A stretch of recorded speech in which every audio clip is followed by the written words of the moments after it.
Tout est possible et tout arrive, la preuve par Jupiter sur France Inter. Merci Laetitia Gaillet pour cette référence.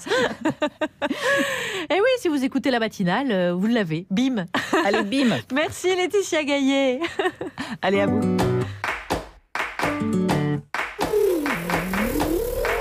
Alors, qu'est-ce que tu as pensé du livre de Guy Bollet, notre invité? Formidable, j'ai adoré. Oh, moi aussi, très belle histoire, vraiment. Et puis quel style. Oh oui, ce type écrit presque aussi bien que moi. Salut les filles. Salut les garçons. Voilà, nous ne resterons pas plus longtemps entre gens de bon goût. On reçoit qui? Un formidable écrivain, Guy Bollet. Ah, bah, et c'est pourtant pas la saison. Oh, que c'est brillant, que c'est brillant. Et demain, on reçoit Michel Pleurotte, non? Voilà, comme ça, on l'évacue, on la fera pas pendant l'émission. Alors ça, je te confirme qu'on la fera pas pendant l'émission. Donc Clara, revenons-en à l'intrigue du roman. Oh, c'est fin, c'est subtil. Je te reste authentique. C'est quoi l'histoire? C'est beau l'histoire de cet homme, forgeron et boxeur, et qui devient artiste. Ah bah, c'est comme mon père, parce qu'il était cheminot, puis après il était libraire. Guy Bollet Ouais. lui-même a eu plusieurs vies. Ah Il bon était maçon, cracheur de feu, chauffeur de bus, cascadeur, garde du corps, funambule. C'est romanesque, et cette histoire de transmission, comme si le fils devait réaliser le rêve de son père. C'est comme moi, mon père, il était chanteur de chansons françaises, et moi, regarde, je te promets le ciel. Non, mais ça va aller, Alex, parce qu'on peut pas être tous à la hauteur de ses gènes. Et c'est quoi le titre du livre? Quand Dieu boxait en amateur. Ah, Tu m'étonnes que Dieu il boxe pas en professionnel. c'est sûr, s'il en prend une qui tend l'autre joue. Bam! Je crois que je fais une allergie à la bêtise. À cause de qui?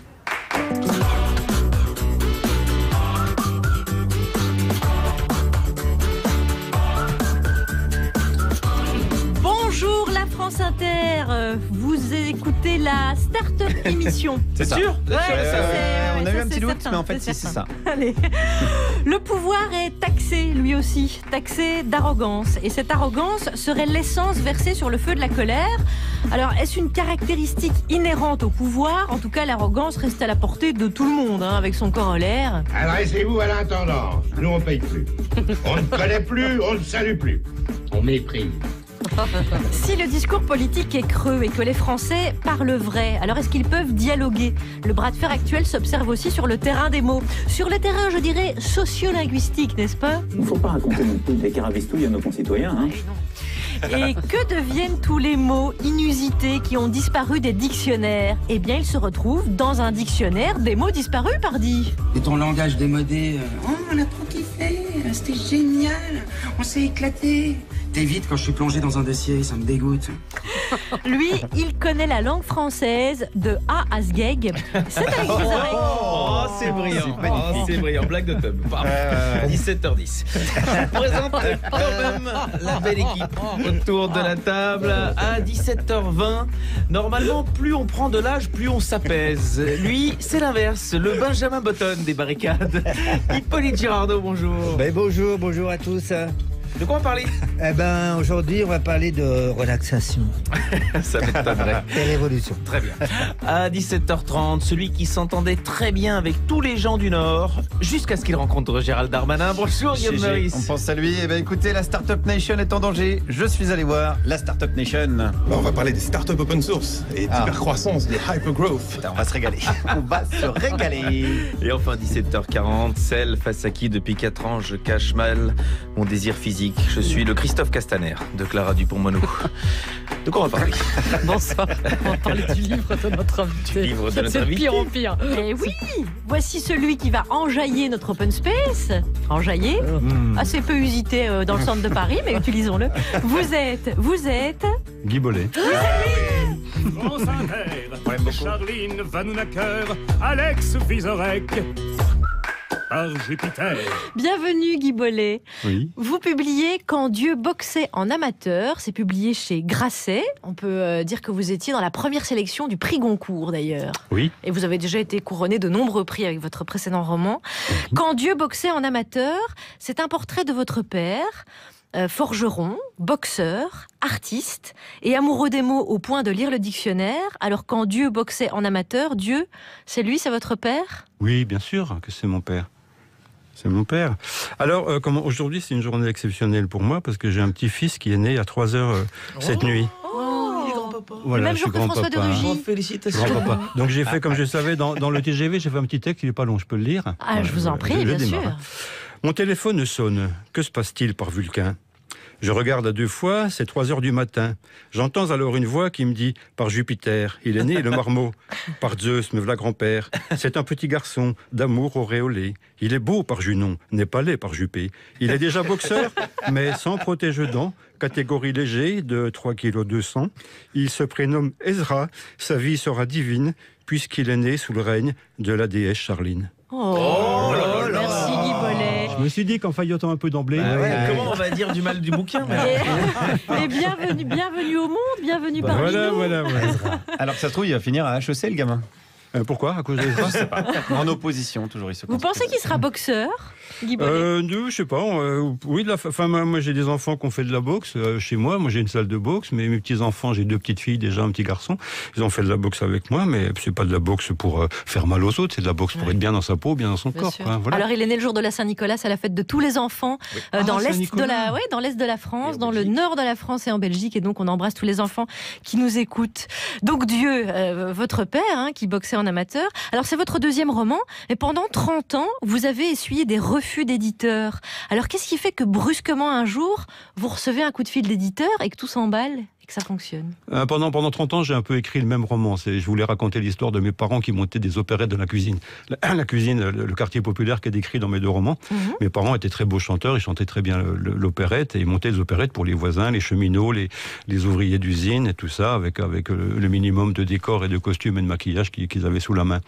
Ils jouaient les opérettes, moi je mettais le tourne-disque, il y avait des disques vinyles, on changeait, on avait choisi avant Mexico, l'Auberge du Cheval Blanc, enfin toutes les grandes opérettes et tout ça, quoi. Et pendant 20 ans, je me suis obstiné à écrire ce roman. Et je me suis rendu compte que je collais trop à la réalité et que le roman n'a rien à faire avec la réalité. Autrement, c'est un récit, autre chose comme ça. Et un jour, au bout de 20 ans d'essais et de mauvais romans, ce roman qui s'appelait l'opéra des humbles, l'opéra des pauvres, et puis après il s'appelait Opérette, branlette et majorette, qui était mon titre que j'adorais. Plus vendeur, mais qui n'a pas eu trop de succès quand même chez mes amis éditeurs, tout ça. Peut-être fallait mettre juste branlette. À ce moment-là. Oui, mais je débutais dans le métier, je savais pas quoi. Je savais pas, j'avais pas les conseils d'un Haute-Saônois, donc. Onanisme seul, et c'était Flammarion.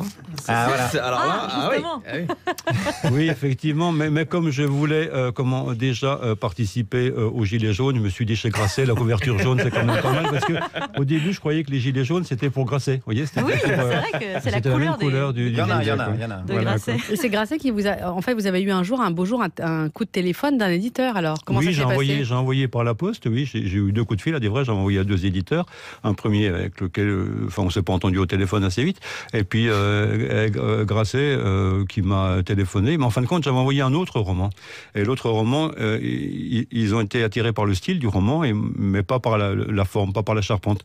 Et ils m'ont demandé si j'avais pas autre chose, et j'ai envoyé celui-là, enfin le premier, Fils du feu, auquel je croyais moins qu'à celui que j'avais envoyé. Puis en fin de compte, ils m'ont édité, puis maintenant on est parti pour une 30aine d'années, d'après ce qui me reste à vivre, quoi.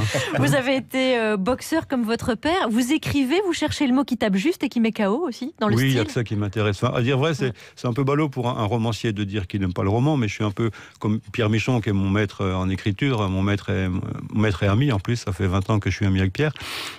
Pierre, dans ses entretiens sur littérature, il dit je me méfie du roman dans lequel se perd l'énergie de la prose. Et moi, j'écris un peu comme ça. Ce qui m'intéresse, c'est le chant du mot, c'est la mélodie. C'est comment faire. C'est pour ça que le dictionnaire des mots là, dont on va parler tout à l'heure m'intéresse bien. Il n'y a que ça qui m'intéresse. Et en fin de compte, c'est les mots mis bout à bout qui vont lancer la phrase, qui vont lancer le chapitre, créer les personnages. J'ai aucune idée de personnage quand j'écris, de structure, pour de bon. J'ai aucune idée absolue, rien. Les personnages arrivent parce que ce sont les mots qui les poussent, quoi, qui les font venir. Je vais me permettre de lire un extrait. Vous parlez de votre grand-mère. Votre père, donc forgeron, on l'a dit, artiste, boxeur, qui adorait les mots au point de lire le dictionnaire. Sa mère qui trouve que le dictionnaire, c'est un peu le diable et elle veut pas qu'il lise, préfère qu'il fasse de la boxe, qu'il soit viril, etc. Vous parlez d'elle, c'est un peu le négatif de votre père. Animal, végétal, minéral, force primaire écartelée telle une vallée, secrète telle une source, sombre telle une grotte, vivant comme un pommier produit des pommes et n'habitant depuis la mort de son époux que 2 saisons austères, l'hiver passé et l'hiver à venir. Bref, si on devait la résumer en une formule aussi homérique que cristalline, une belle chieuse. Tout le roman de Guy Bollet est écrit avec ce style flamboyant, magnifique, tel un boxeur qui fait des petits pas, puis bim, il vous met KO. Quand Dieu boxait boxait en amateur, on va y revenir bien sûr, c'est paru chez Grasset, la couverture jaune, oh mon Dieu, oh ils sont à la porte. Vous écoutez Par Jupiter, vous êtes sur France Inter.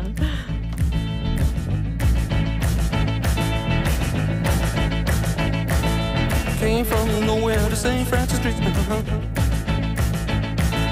Jukebox baby, I played a little bit.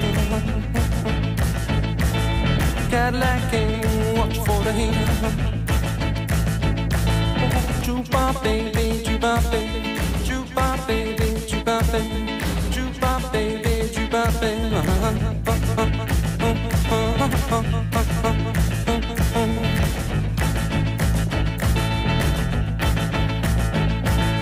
Legal lady says my name. Jukebox baby playing a strange game. Blind trumpet player looking for fame. Jukebox baby, jukebox baby, jukebox baby, jukebox baby, jukebox baby, jukebox baby.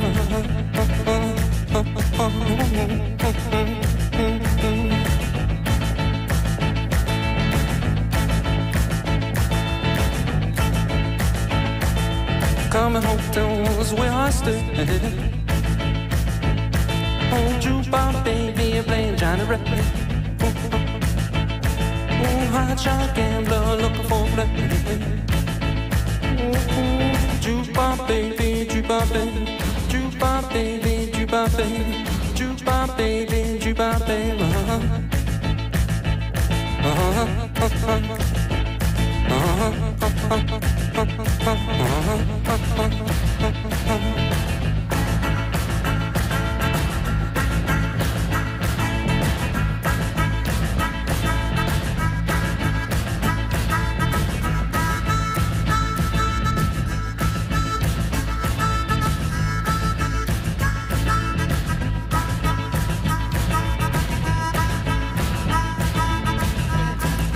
Alan Vega, Jukebox Babe, vous êtes sur France Inter. Merci à Chewbacca pour cette programmation musicale qui nous met la patate dès le début de l'émission.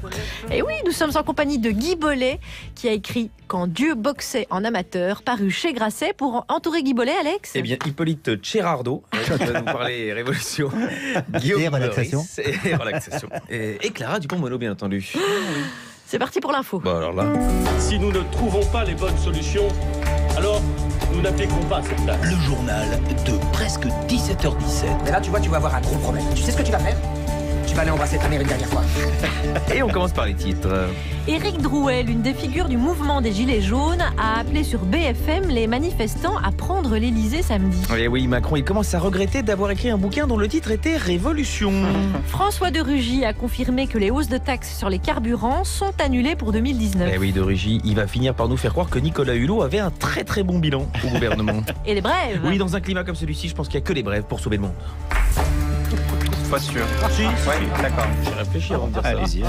On commence par souhaiter un excellent anniversaire à François de Rugy. Ah, bon anniversaire. J'espère que cette année, ils vont lui offrir une conscience écologique. Ça va lui faire tellement plaisir.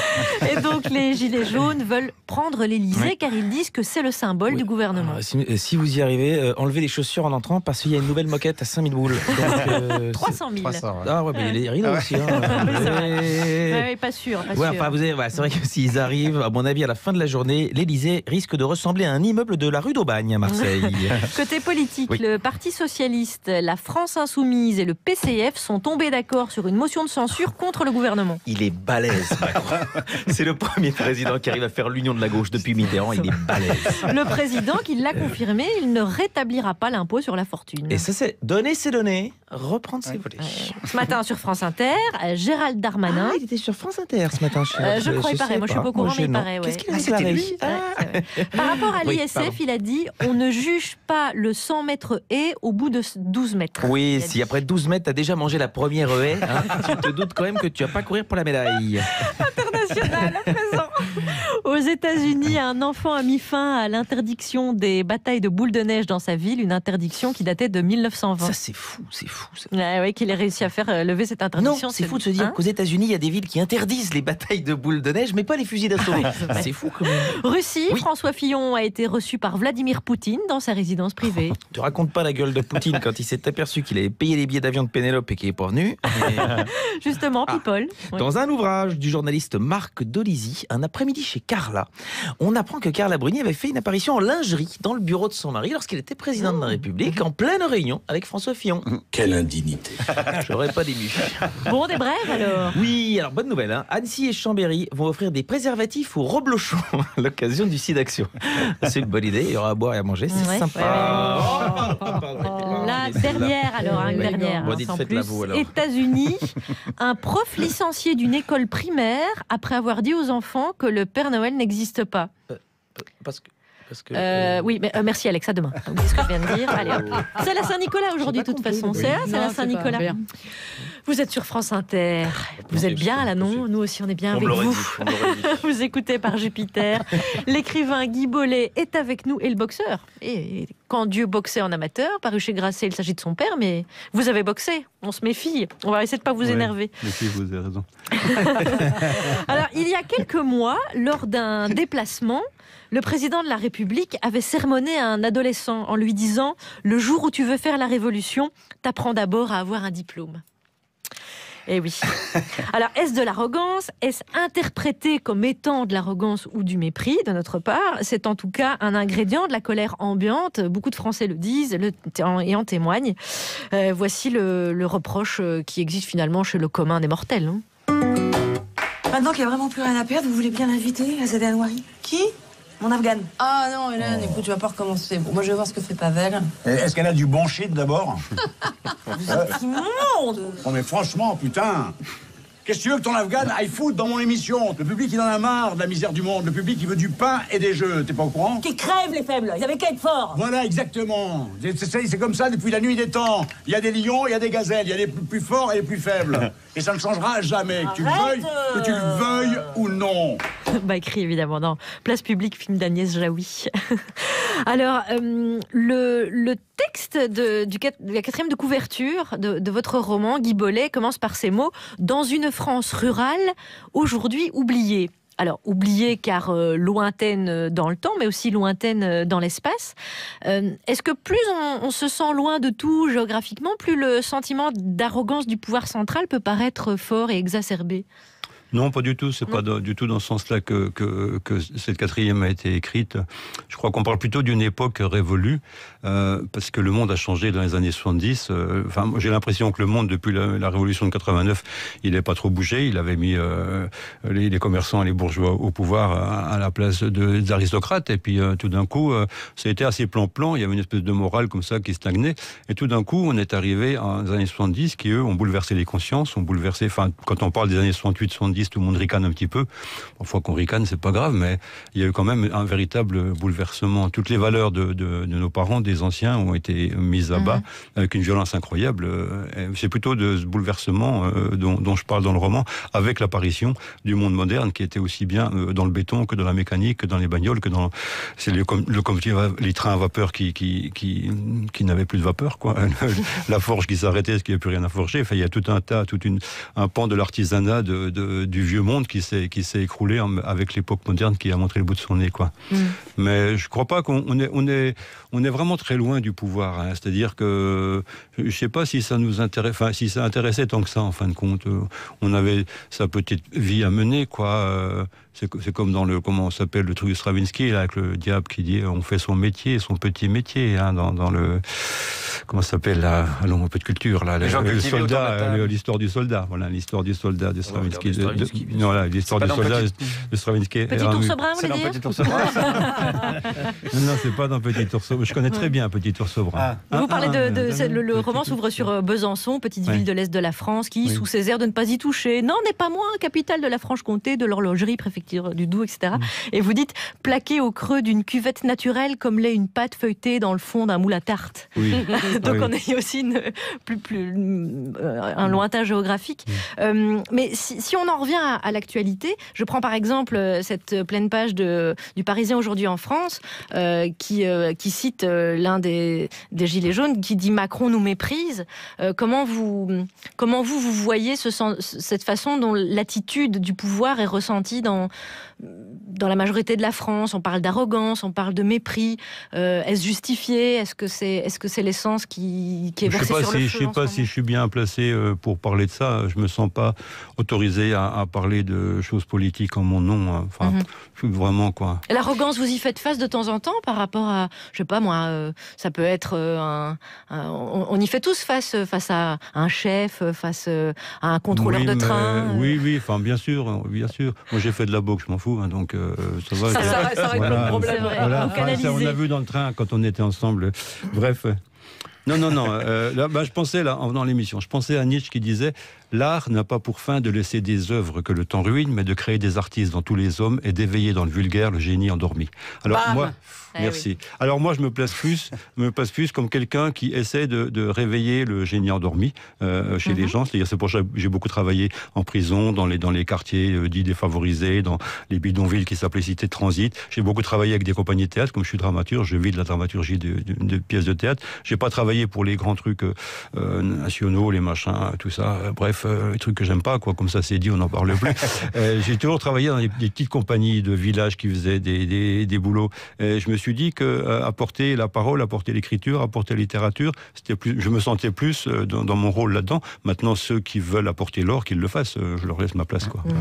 Et votre père n'était pas du tout. Il aurait pu être syndicalisé. C'était l'époque où les syndicats avaient beaucoup de poids. Il fait partie de la classe ouvrière, votre père. Et pourtant, à aucun moment dans le livre que vous avez écrit sur lui, on ne voit de traces d'engagement politique au sens large. Il n'y a pas de syndicat. C'était pas à ce moment-là. C'est beaucoup plus tard. Les syndicats, ça, avec certitude, sont arrivés beaucoup plus tard. Même les fameux LIP dont on parle tant, quoi, les ouvriers de LIP, là, je vais dire un truc qui va les faire hurler, mais au début, ils n'étaient pas vraiment syndiqués. Ils sont syndiqués après, quand ça a commencé à bouger. Mais les syndicats sont montés avec la révolte, en fin de compte. Enfin, sont nés un petit peu avec la révolte. Mais je crois qu'il y a un moment, peut-être en 36, il y a eu peut-être un mouvement, je ne sais pas s'il s'appelait syndical, avec la SFIO et tout ça.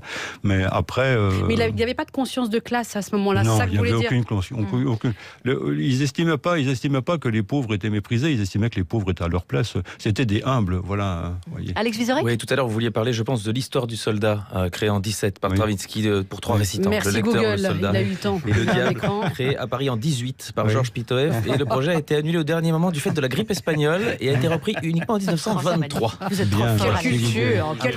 Il fallait le temps que ça me revienne. Et c'est là-dedans qu'un personnage, il y a un personnage qui n'arrête pas de dire on fait son métier, son petit métier. Voilà, il dit ça. Il parle au diable. Voilà comment la culture nous a élevés dans l'acte 2, je crois. La scène 14 de l'acte 2. Oui. C'est ce que me disait Vizorek. Merci Clara. Alors, est-ce qu'avant de faire la révolution, vous avez passé votre diplôme, Hippolyte Girardot? Non. Je trouve qu'on stresse quand même pas mal en ce moment, à plein d'égards, pour plein de raisons, notamment avec le climat. Et donc, quand on stresse, il faut se relaxer. Je voulais vous parler de l'ASMR. C'est l'acronyme de l'anglais Autonomous Sensory Meridian Response, que l'on peut traduire par réponse sensorielle autonome culminante. Bref, en gros, c'est des petites vidéos à la con qui sont censées te relaxer, te détendre avant de t'endormir. C'est le smoothie du micro, le higue des ondes, le Valium sonore. On entend toutes sortes de sons, comme ce que vous entendez là. Brossage de cheveux, chuchotement, petits frottis sur des paquets de chips. Ces stimuli sonores déclenchent des picotements agréables, sensuels, au niveau du cuir chevelu et de la colonne vertébrale. Un peu comme la voix de Macron qui déclenche des émois sensuels chez Castaner. Ou les blagues de Guillaume et Charline qui éteignent toute capacité de réponse d'un Darmanin au 7-9 de ce matin. Ou alors, plus explicitement, la voix de Michel Thor sur le corps caverneux d'Alex Vizorek. Je me demandais bien qui pouvait écouter ça, parce que moi, personnellement, non, ce qui me relaxe, peut m'endormir, n'a rien à voir avec le grattage d'un coton ou une caresse sur du velours. Non, ce qui peut me faire planer haut et fort, mis à part la salade marocaine, évidemment, c'est par exemple ceci. Il y a combien le SMIC? Alors, il y a combien le SMIC? Alors, il y a combien le SMIC? Alors, Alors oui, pour moi, rien de plus apaisant qu'une joute oratoire entre deux mondes qui ne se répondent plus depuis longtemps. Quand ces rixes viennent me chatouiller le canal auditif, je prends mon envol vers un monde nouveau. Je rêvasse avant de tomber dans les bras de Morphée qui, lui, m'emmènera dans les vrais rêves troublés et troublants de mon inconscient que le docteur au cigare m'expliquera à l'aube. Durant ce moment, entre l'éveil et le sommeil, je me plais à imaginer la défaite du monde ancien, où aristocrates, nobles, petits marquis, princes et le monarque, évidemment, comprennent qu'il est temps de ne plus mépriser la plèbe qui ne l'est que par l'immense fossé monétaire organisé par les élites. Oui, je fantasme alors un monde où ces élites seraient punies par des justiciers venus du pays du soleil levant, seuls capables de réduire d'extravagants privilégiés à de simples personnes qui n'ont besoin de rien d'autre finalement que de 91 cm de paille de riz par 182, un petit tatami. Mais est-ce encore un rêve? Non. Néanmoins, ces douces images amortissent ma chute dans la nuit et à la manière qu'a un trampoline de vous donner une chance de recommencer un plongeon, à nouveau je jouis d'une nouvelle fois d'une vision merveilleuse. Je songe que je pénètre dans un château où le petit fumoir de la taxe carbone est déserté, où le petit salon de la prime de fin d'année est vide, où le boudoir des réformes lycéennes est déblayé. Et enfin, oui, mes chimères me déposent devant le dernier oui et j'entre léger comme une plume dans le salon de l'impôt sur la fortune et découvre enfin la cassette remplie des manuels d'or, protégée par son gardien, mandaté par ceux qui l'ont placé là en toute confiance. Je le prends, ce coffre, et disperse à tout va par la fenêtre ce qu'il contient. Ça y est, je suis relaxé. Je me sens sur la pente de l'oreiller moelleux quand... Au voleur, assassin, au meurtrier, justice, justicière. Je suis perdu, je suis assassiné. On m'a coupé la gorge, on m'a dérobé mon argent. Qui peut s'être... Ah diantre, ce cri me réveille soudain et me crée des picotements violents, cette fois au niveau du cuir chevelu et de la colonne vertébrale. Fini la ASMR, j'en ferais presque une jaunisse. Alors non, je pense à Hugo, Victor et à son poème L'Arc de Triomphe. Paris qui garde sans y croire les faisceaux et les encensoirs. Tous les matins dresse une gloire, éteint un soleil tous les soirs. Toujours Paris s'écrie et gronde. Nul ne sait, question profonde, ce que perdrait le bruit du monde le jour où Paris se tairait. Eh oui, rien de plus relaxant qu'une bonne révolution. Hippolyte Girardot. Merci Hippolyte. À réécouter sur franceinter.fr, bien sûr. Le cinéma français est en PLS. C'est Guy Bollet qui est avec nous, qui publie chez Grasset Quand Dieu boxait en amateur.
c'est tellement bon, ça, Maud Jody sur France Inter, par Jupiter, en compagnie de l'écrivain Guy Bollet. À venir, Clara Dupont-Moreau, car Hippolyte Gérardot a déjà fait son petit devoir révolutionnaire.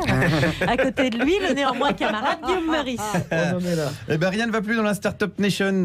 Les Gilets jaunes ont complètement ubérisé le process de la révolution. Tout le monde est paumé. Il y a tout et n'importe qui dans la rue. L'Action française et le NPA, mon boulanger, le chien de ma voisine. Il y a même Hippolyte Girardot qui monologue des discours révolutionnaires tout en rotant du Dom Pérignon au bar du Fouquet's. C'est le bordel complet. On ne sait même pas si la maison de la radio va pas cramer ce week-end. Tout le monde se demande si la permanente de Guy Lagache tiendra jusqu'à lundi. La France a peur. La France a peur. Et en face, t'as le gouvernement qui flippe, quelques gugus paumés qui sortent des grandes écoles comme Harry Potter. Sauf que le balai, ils l'ont dans le cul. Voilà, je pense que j'ai bien résumé la situation. Avec élégance. Hein, le prix Pulitzer, normalement, c'est pour moi cette année. Alors, pour faire un petit topo là-dessus, un brief, on va faire un brief, comme on dit. Je suis allé à l'événement Open Source ce matin. Vous y étiez pas, vous avez encore loupé celui-là. Grand rendez-vous de start-upers. À chaque fois, je vous dis, mais vous venez pas. Alors, c'est mon dernier recours, parce que les start-upers, c'est l'avenir. Hein. Ils avaient donc des solutions en business innovation. On commence avec un premier, et je vous promets que ma question était simplement, qu'est-ce que vous faites là ? Nous, ce qu'on fait, c'est proposer une solution d'orchestration et de clustering. Orchestration et clustering. C'est ça. Donc on couvre un périmètre fonctionnel qui part de... On est une alternative à des solutions comme Kubernetes, Mesos ou Swarm dans le domaine de l'orchestration des containers, avec la gestion des problématiques inhérentes à ces plateformes qui sont les Ingress Gateway, Layer 4, Layer 7, du réseau de back-end, du DNS privé au cluster. On a une approche... C'est technique, hein. C'est assez technique, effectivement, mais... Est-ce que tout ce que vous venez de dire veut vraiment dire quelque chose ? Ah oui, complètement. Ah voilà, non, mais c'est moi. Hein. Après, j'ai pas le background là, je suis désolé. Mais bon, c'est pour vous dire, je pouvais pas être plus au cœur de la Startup Nation que ça. Ce qu'il raconte. Oui. Mais ça veut dire quelque chose, a priori. Peut-être qu'il nous a donné une super info en plus. Et peut-être, il y a des gens qui vont nous dire, mais c'était pertinent, voilà. Donc, à la Startup Nation, il y avait de la trottinette électrique partout, enfin, ça puait le quinoa, ça transpirait de la conf call à Zap. Et il y avait donc ce monsieur qui milite quand même pour un logiciel libre, ça il m'a bien dit, pardon. Donc, il résout un petit peu les problèmes d'égalité. On apporte des solutions qui sont gratuites, qui permettent d'utiliser les logiciels sans dépenser un seul euro. Donc ça déjà, je pense que c'est un premier pas. Mais quelque part, ouais. Quelque part, vous êtes un gilet jaune. Merci pour cette comparaison. Voire même un zadiste. Non, je pense que vous allez trop loin là. Voire même un punk à chien. J'y arrive pas là. Non, attendez, il faut faire étape par étape. On ne peut pas passer de start-upper à punk à chien du jour au lendemain. Il faut d'abord monter un business, faire faillite, se rendre compte que la vie n'a aucun sens, lire un livre de Pierre Rabhi, tenter de se suicider avec de l'homéopathie, et après seulement, on boit de la 8-6 devant les Monoprix.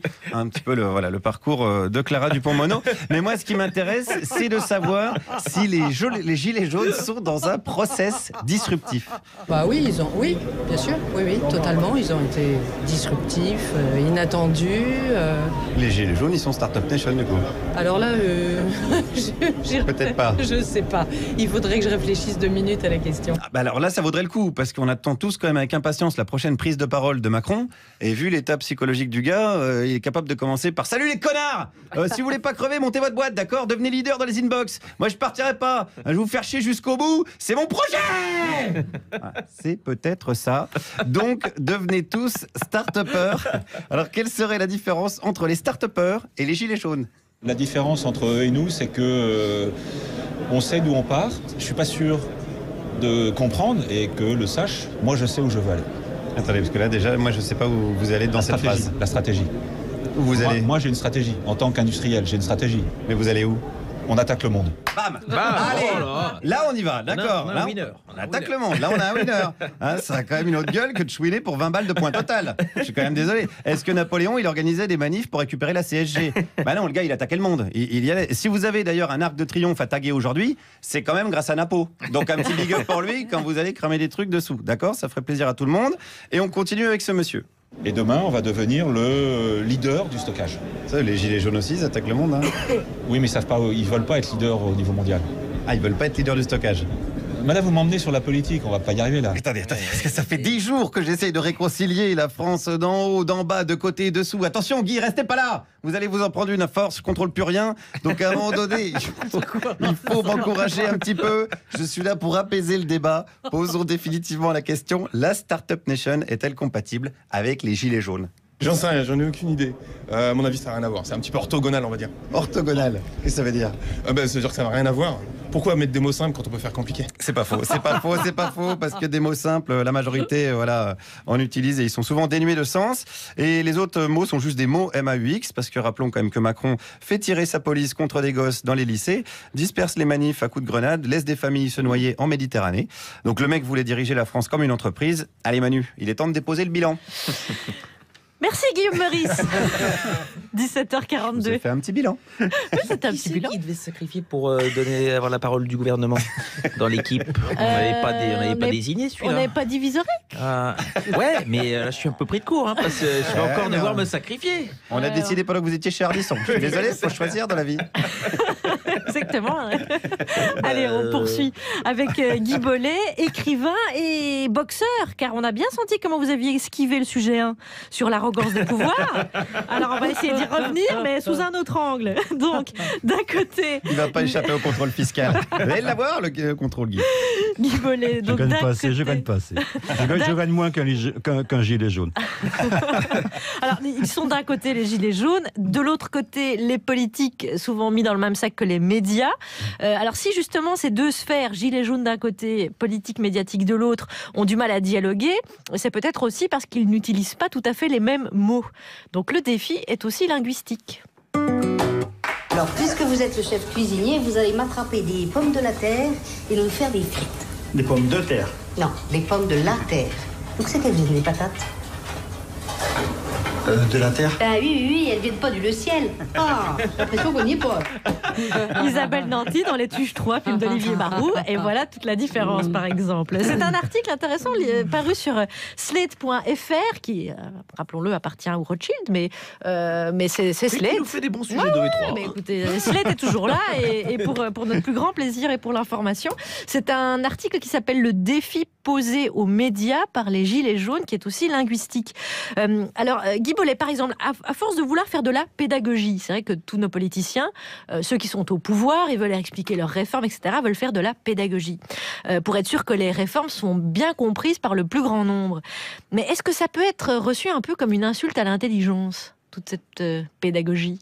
Je dois répondre à cette question un peu compliquée, là.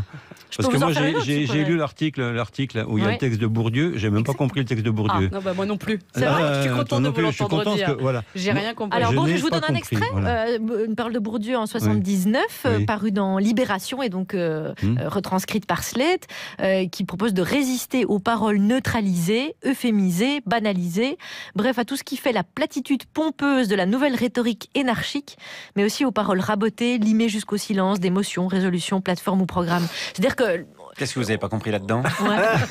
C'est genre les gens qui disent plans sociaux à la place de licenciement. Alors prenons le problème autrement. Depuis le mouvement des Gilets jaunes, ils sont invités sur les plateaux, dans les médias, etc. On les entend. Donc pour la première fois, on a une émergence qui vient un peu, on dit d'en bas, des territoires, des régions. On entend des accents à la télévision, on entend des gens... je dirais normaux pour caricaturer un peu. Je peux régler la couleur de sa télé. Ça, des Français qui parlent normalement, avec des accents, avec un vocabulaire qu'elles notent dans la vie de tous les jours, et pas les experts, les éditorialistes, les sociologues, les instituts de sondage. Est-ce que ça vous frappe aussi? Peut-être qu'ils ne parlent pas tout à fait le même langage, et que d'un côté, il y a un langage, comme disait Bourdieu, peut-être qui est devenu creux, usé. Il y a un accès à la parole, j'en parle dans Quand Dieu boxait en amateur, il y a un accès à la parole auquel les catégories humbles, on va dire comme ça, pensent ne pas avoir accès, n'ont pas le droit, enfin ne se sentent pas le droit d'avoir accès. Oui. Moi j'ai travaillé beaucoup en milieu carcéral, atelier d'écriture et tout ça, et les détenus, j'ai eu les mêmes pendant 3 ans, le même groupe pendant 3 ans, à la fin ils arrivaient à parler comme tout le monde. Alors qu'au début, ils ne s'autorisaient pas à ça. C'est eux qui ne s'autorisaient pas. C'est-à-dire qu'il y a un complexe. Bien sûr qu'il y a un complexe. Le complexe du pauvre, le complexe de l'inculte, le complexe de l'analphabète, ou celui qui n'a pas été à l'école beaucoup. Et ils ne se sentent pas en droit même de penser. Voilà. Dans ma famille, par exemple, même quand on parlait du passé, même quand on parlait ce qui s'est passé pendant les guerres, on n'en parlait pas, ils disaient non, de toute façon... Ils n'avaient pas accès à ça. Ils ne pensaient pas qu'ils pouvaient exprimer une pensée avec les mots de pauvres qu'ils avaient. Et là, effectivement, il y a un problème de communication communication, de langage, oui, vous voulez dire quelque chose? Oui, c'est là d'autant plus où l'élite a une fonction d'être exemplaire. Oui. Il n'y a rien de plus beau qu'un accent. Et quand Mélenchon raille l'accent, quel qu'il soit, que ce soit une journaliste ou quelqu'un d'autre, c'est dévastateur comme effet, puisque c'est justement à l'élite de montrer une forme d'exemple, quoi. Et cette espèce de moquerie était terrible, parce que ça crée un complexe du coup. Et c'est vrai que quand on voit sur les plateaux de télévision des gens avec un langage châtié, formaté, etc., on ne se sent presque pas autorisé à y aller en parlant naturellement. Oui, mais Il y a même aussi Bourdieu, ça, qui dans son texte parle des pauvres, moi je fais lire le texte à mon père, enfin il est mort maintenant, mais il aurait pris sa masse, hein, avec son enclume, là, puis il l'aurait laminé. Hein, et on est au cœur du roman aussi, parce que votre papa, voilà, il travaille à 14 ans, il est forgeron, etc., mais il est tellement attiré par les mots qu'il lit le dictionnaire et il s'interroge, il se dit, mais est-ce qu'une petite cour, c'est une courette? Tiens, je vais aller vérifier. Donc, on est vraiment Et pourquoi une rue, c'est pas une ruette? Exactement. Du coup. Oui. Donc, c'est vraiment le cœur de votre roman aussi, cette Oui, question-là. oui. Une rue, c'est pas une ruette, c'est un clin d'œil à ma fille. Quand elle avait 12 ans, elle avait fait des mots fléchés et puis elle avait mis une ruette à la place d'une ruelle. C'est logique en plus. Oui, Ouais, c'est logique. C'est complètement logique. Clara Dupont-Moreau, revenons donc au roman de Guy Bollet, notre invité. Et notre actualité, Charline. Exactement. Je rappelle que c'est donc le livre de notre invité, Guy Bollet, qui s'appelle Quand Dieu boxait en amateur. Alors on l'a un peu dit, mais je le rappelle, mais c'est un livre sur votre père. Et alors en général, la littérature, on s'aperçoit qu'elle a une fibre un peu féministe, puisqu'elle parle plus facilement de la mère. La figure paternelle est un peu plus rare. Alors oui, vous avez choisi donc votre père. Le livre s'ouvre sur votre père dans son dernier acte. Il est allongé dans la chambre surchauffée d'un hôpital, et tandis qu'il dort, vous posez votre main à côté de la sienne, sur le drap, je cite, main de statue marbrée aux veines saillantes. Et au bout d'un moment, à force de les regarder, ces deux mains, je cite, je ne savais plus très bien de ces deux mains laquelle appartenait à qui. Alors cette scène, elle est non seulement très belle, mais surtout, elle est assez révélatrice. D'abord, vous allez me dire si vous êtes d'accord, Guy Bollet, mais je pense qu'il faudrait un jour écrire sur l'importance de la main en littérature. Parce que la main, c'est la première audace de Julien Sorel, par exemple, qui veut prendre discrètement sous la table la main de Madame de Rênal dans le Rouge et le Noir. Il hésite, il a peur, il se lance, il attrape sa main. Or, il s'aperçoit que la main de Madame de Rênal, elle est glaciale. Et ça va préfigurer une histoire polaire, c'est pas pour rien. C'est aussi Emma Bovary, dans Le Fiacre avec son amant, qui enlève ses gants et qui va rester les mains nues, et ce geste vaut pour déshabillage intégral. Et puis c'est enfin la main de votre père, Guy Bollet, qui est fine et qui est abîmée, et qui en fait résume le mieux ce que votre père a été, forgeron, boxeur et puis écrivain à ses heures perdues. Donc la main fut donc son outil de travail, sa défense et aussi son échappée. Et d'ailleurs, après sa mort, vous avez retrouvé un petit carnet écrit très serré, puisque votre père recopiait des mots compliqués du Larousse avec leur définition, par exemple ectropion, éphorie, emprium, personne ici ne sait ce que c'est, moi non plus, mais c'est ces mots qui recopiaient. Et c'est là où vous comprenez que cette vie minuscule, comme dit votre ami écrivain Pierre Michon, cette vie minuscule de votre père a toujours caché un immense amour des mots, du beau langage que votre père ne maîtrisait pas et que sa mère, votre grand-mère, détestait. Je cite, « Il sent qu'il ne pourrait pleinement exprimer ses émotions qu'avec des mots de feu, de fer, d'acier, des mots sans fioriture, sans dentelle au poignet, mais il n'y parvint pas, il n'y parviendra jamais, écrivez-vous. » Et c'est sans doute pour cela qu'il a choisi de cogner, que ce soit l'enclume ou l'adversaire. Être forgeron et boxeur, cela veut dire qu'on martèle, à défaut de parler. Ça veut dire aussi que c'est un art autre que les mots. D'ailleurs, on dit jouer au foot, jouer au tennis, on ne dit pas jouer à la boxe. C'est pas pour rien que c'est surnommé le noble art. Mais voici qu'arrive le plus beau pour moi, c'est que voici que le fils de cet homme-là, donc vous, est justement devenu écrivain. Vous êtes le produit de quelqu'un qui s'en méfiait et vous avez décidé d'en faire votre métier. Vous écrivez comme on brise un malheur familial. Et vous faites comme Nina Bouraoui, que nous avons reçue ici, qui expliquait que sa mère se méfiait des mots et elle-même en a fait son métier. Et ce que vous racontez, Guy Bollet, c'est que parfois les enfants prennent en charge les rêves de leurs parents. C'est-à-dire que c'est un désir inassouvi qui se donne en héritage silencieux et c'est l'enfant qui en assure la concrétisation. Comme quoi la littérature est parfois quand même une affaire contagieuse. Mais c'est la mère de Romain Gary qui se rêvait artiste et c'est Gary qui devint ce que sa mère rêvait d'être. C'est la mère analphabète du romancier Yasmina Khadra. Tout est dit. C'est aussi le père d'Aaron Appelfeld qui a été refusé par tous les éditeurs et dont le fils est devenu un rêve pour les éditeurs. Et ce sont tous ses parents en qui brûlaient les mots. Cette brûlure a été comprise par l'enfant et c'est ce qui se passe avec votre père, Guy Bollet. Il vous a implicitement transmis ce désir d'écrire. En un mot, il a passé la main. Donc on y revient. Je vous donne les références. Quand Dieu boxait en amateur de Guy Bollet est paru chez Grasset. Merci Clara Dupont-Mono. C'est bien vu, Guy Bollet ? Oui, que dire de plus, quoi. J'ai toujours, sans vouloir aller dans votre sens, mais je m'étais toujours dit que si je devenais peintre ou photographe, je peindrais des mains ou photographierais des mains. J'ai une passion des mains d'enfant surtout. Voilà. Et puis par rapport au reste, effectivement, là on parle encore de ce qu'on disait tout à l'heure sur les mots, les humbles, les pauvres qui veulent accéder aux mots. C'est comme un pauvre qui devient riche, qui va gagner au loto, il va être parvenu, il va s'acheter des habits pourris, il va s'acheter des bagnoles pourries, qui pour lui représentent le luxe, mais pour nous c'est complètement ringard, quoi. Et les pauvres, dès qu'ils veulent parler bien, ils vont utiliser des mots dont personne ne sert, parce qu'ils ont l'impression que c'est le sommet de tout, quoi. Et mon père était un peu comme ça, effectivement, et dans cette histoire de transmission, moi j'étais comédien à un moment, et puis j'ai joué, il est jamais venu me voir, parce que ça lui faisait trop de mal de voir que moi j'avais réussi. Et un coup j'étais funambule, j'ai vu une ascension d'une cathédrale qui était à côté de chez nous, il est pas venu, et moi j'étais un peu triste, parce qu'il ne m'avait pas vu, mais il ne pouvait pas avoir ça. Parce qu'en fin de compte, les rêves qu'il avait au fond de lui, sa véritable nature d'artiste, qu'il n'a pas pu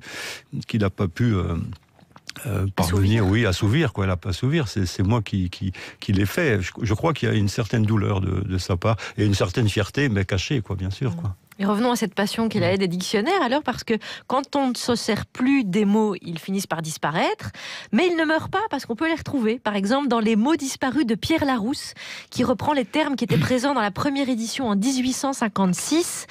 On en passe quelques-uns en revue. Il y a tapisser, oui. Sarabande, perpète, consensus, John Baise, en effet, paniquer, oui. S'expatrier. Voilà, on a compris. C'était Valérie Lemercier. Dans Sacrée Soirée à l'époque. Guy Bollet, j'imagine, ça vous titillerait une fois que votre père a peut-être lu tout le dictionnaire, vous aussi, d'aller rechercher ces mots qui ont disparu et qui se retrouvent dans un dictionnaire aujourd'hui. Oui, mais j'arrête pas. Moi, j'ai au moins 300 dictionnaires chez moi. J'ai un mur complet du dictionnaire et je passe ma vie dans un dictionnaire. Et parfois, il y a des mots. Je trouve un mot qui va changer mon histoire ou qui va induire ou me proposer une suite. Simplement un mot. Après, c'est un peu long à raconter. Je sais pas si j'étais assez de temps, mais... Vous avez encore une bonne minute. Bon, alors voilà. Par exemple, là, j'écrivais un monologue d'après Électre d'Euripide. J'ai découvert le verbe apoltronner. Je tombe amoureux de ce mot, qui veut dire rendre quelqu'un poltron. Alors, je sais pas comment est-ce qu'on rend quelqu'un poltron, mais enfin, le verbe existe. En plus, c'est bizarre, c'est une particule privative, ça devrait dire l'inverse. Et le verbe m'a tellement plu que j'ai voulu le mettre dans mon monologue, mais il n'allait pas avec le personnage. Donc, le personnage, dans son monologue, il a inventé un autre personnage qui a pu placer ce verbe apoltronner. J'ai été heureux pendant une semaine. C'est merveilleux. Donc, pour ces mots disparus, mais lorsque vous écrivez, vous en utilisez aussi beaucoup. Vous m'en avez appris plein. Lilial, est-ce que vous savez autour de cette table, par exemple, le Candide Lilial? Moi, je dirais qu'il y a la blancheur du lys, non? Oui, parce que vous avez lu sur ma feuille. Le vilain petit canard. Un ratichon. Un petit rat. Ah, bah non, c'est un curé. Oui, un curé. Oui, bien sûr. Pécamineux.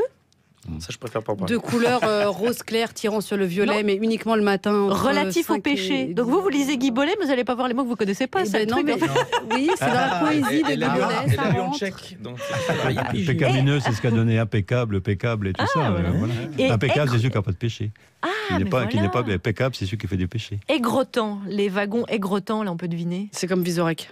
Souffreteux, maladif. Ah oui, Non, il c'est est ça. en forme. Ah, là, Lizorek est en forme. là, D'ailleurs, bon. il a écrit un joli sketch. Oui, vous avez dit que vous étiez comédien. Alors là, Oui. c'est raté, fallait pas en parler.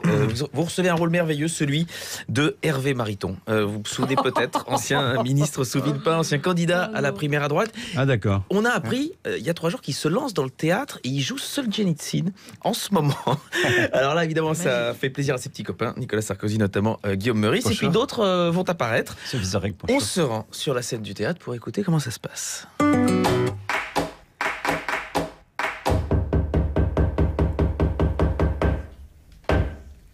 J'ai vécu toute... Les 3 coups sont passés, allez-y. J'ai vécu toute ma vie sous un régime communiste. Pardon? J'ai connu la faim, le froid, le goulag. Attends, t'es vite un médecin, il y a Mariton qui fait un AVC. Mais pas du tout, monsieur Sarkozy, je récite Solzhenitsyn. Attends, secours, il y a un espion à la solde de Poutine. Là. Vous vous méprenez, je fais du théâtre. C'est une blague? Vous rirez moins quand j'aurai un Molière. Oh merde, c'est encore pire que ce que je craignais. Vous devriez vous y mettre, vous aussi. Pour jouer quoi? Pour vous, je verrais bien une pièce de boulevard. Qu'est-ce que vous insinuez là? Que par exemple, vous avez une bonne tête à jouer dans Pouic Pouic. Pouic, pouic, oh Seigneur Jésus-Marie-Joseph. Christine Boutin. Ah, putain, manquait plus qu'elle. Moi aussi, je peux faire du théâtre. Vous n'avez fait que ça toute votre vie, non? Ah, je peux tout jouer. L'évanouissement, l'inceste. L'avortement?